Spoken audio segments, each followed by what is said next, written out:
After 13 children were rescued from a house of horrors in California, everyone was rooting for them. Now comes troubling news that 6 of the Turpin children have filed a lawsuit claiming they were abused all over again in foster care. Jim Murray has details. Who would do such a thing? 6 of the youngest Turpin children who survived being tortured by their biological parents now say they've been abused by their foster parents. How's it possible to save kids from one abusive home and then put them in another abusive home? You know, that's the million-dollar question here. Attorney Carly Sanchez is representing some of the Turpin children.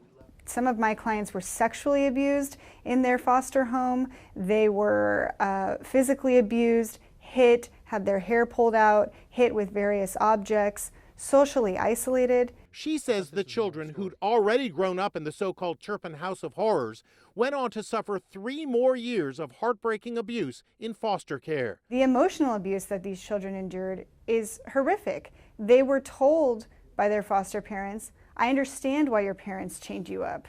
I would have done the same thing."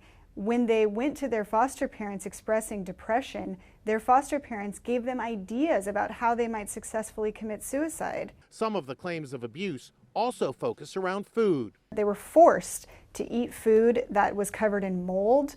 They were forced to eat all of the food on their plates, regardless of how hungry they were.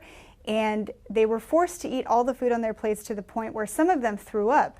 And then some of our clients were then forced to eat their own vomit. The children are now suing the foster care provider and Riverside County, claiming they knew the foster parents were unfit and had a prior history of physically and emotionally abusing children. The foster parents, Marcelino and Rosa Olguin, have been charged with multiple counts of abuse and neglect. The Turpin children are now with a new foster family. They are all placed together in one home. They seem to be doing quite well.